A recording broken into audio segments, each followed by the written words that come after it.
শায়েখ আহমদুল্লাহ বাংলাদেশের একজন 25 আলেমের দিন।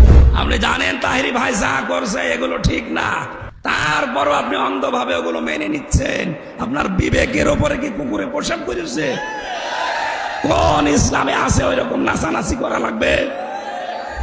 শায়েখ আহমদুল্লাহর কথার পেছনে যেভাবে দলিল আছে, আপনার 14 গোষ্ঠী মিলে ওই দলিল দিতে পারবেন। কারণ যে দরবারে আজ কোরআন নেই, ওই দরবার থেকেই মানুষকে গোমরা করার কথা আসতেছে।